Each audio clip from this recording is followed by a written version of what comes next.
Ranger, as the name implies, the ranged specialist of the group. Which means this javelin actually has no melee options, minus its actual one melee weapon. When I first saw this javelin, it reminded me of the ranged rogue from Dragon Age, or other such classes which rely on tech to see them through. Yet, to say any javelin compares equally with a class from Mass Effect and Dragon Age would be a lie. Like with the previous video, we'll use Dragon Age and Mass Effect as a comparison to better understand the javelin in question. This javelin is built for utility, survivability, and being a versatile javelin. At time of recording this video, we know for the first level we have access to an old model version of the Ranger, meaning it is, in a sense, the first javelin we ever get to pilot. Let's take a look at what sets this javelin apart from the rest. As with the other two remaining javelins, the Ranger can't use heavy weapons, but it does have access to pistols and submachine guns. In order to avoid damage mid-air, the Ranger has a dodge rather than a shield we saw with the Colossus. The Ranger does a barrel roll mid-flight as its dodge. When hovering, the dodge can change a little, becoming a quick movement to one side.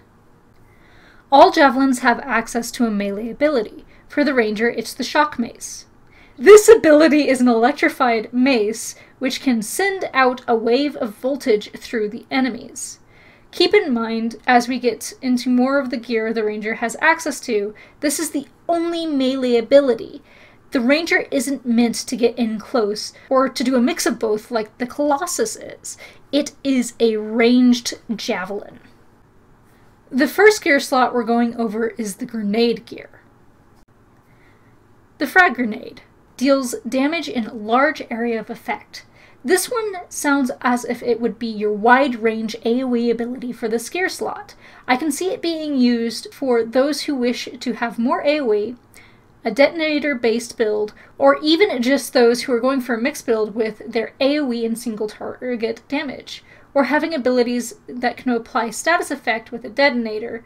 An Inferno grenade will ignite an area to deal damage and set enemies ablaze. It sounds like one of your primers, just a primer with the fire status effect to the enemy.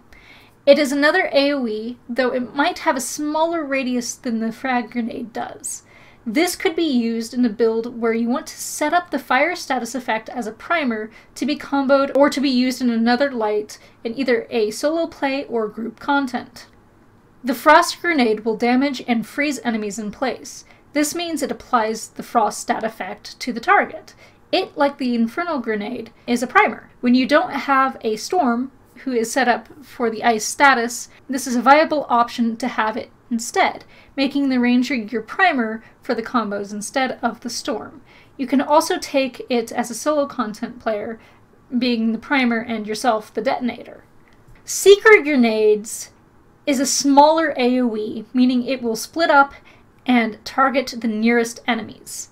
This is the smaller AoE option than the frag grenade, from what I can tell from the wording. It could be taken in the instance you don't want a primer build and still want to focus on an AoE but a smaller area of effect build.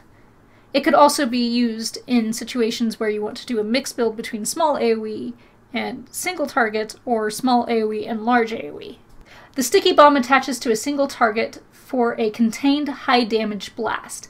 This is the single target option for the grenade gear in the form of a bomb. It is also a detonator. This would be used in a single target build or a mixed build with what you choose as your other gear slots. Now on to the second gear slot, the assault launcher gear. The homing missile will seek out a target, and when it strikes, will cause a small area of effect. This is the smaller AoE option for the assault launcher gear slot.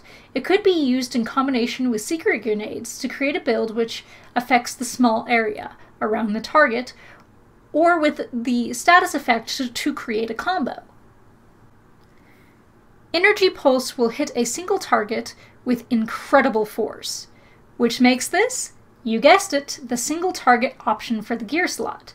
This ability can be paired with the Sticky Bomb for a pure single target build. It could also be used with one of the primers, such as the Inferno or Frost Grenade, for allowing that sweet setup for a detonation combo.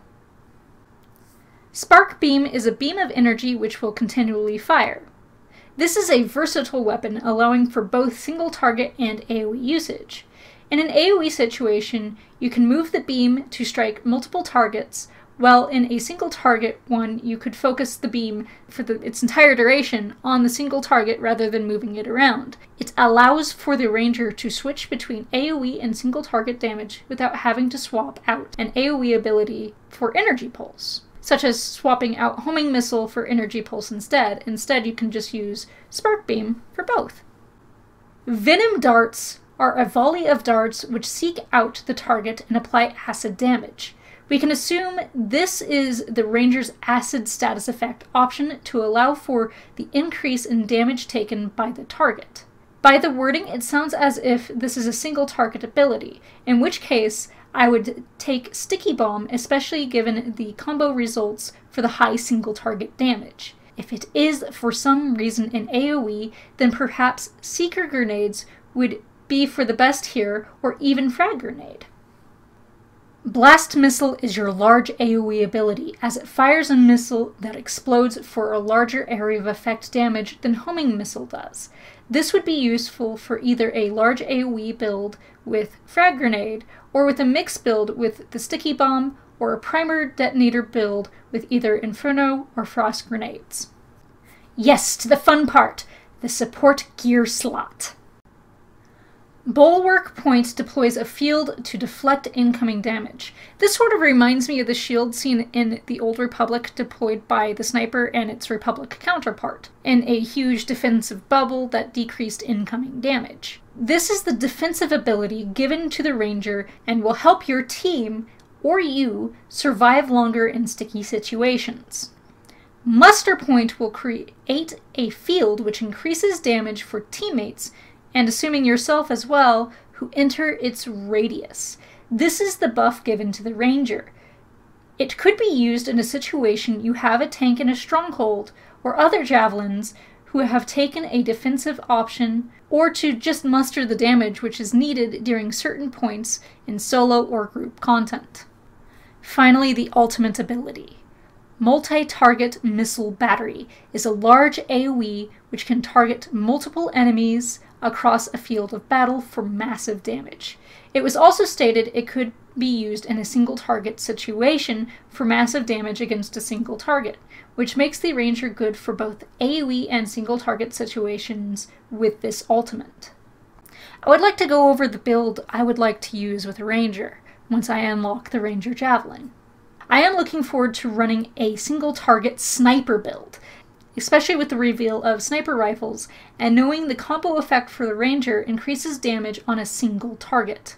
I would like to take Sticky Bomb and either Venom Darts, Energy Pulse, or Spark Beam for this build, with the support gear being Muster Point for the highest output on single target damage.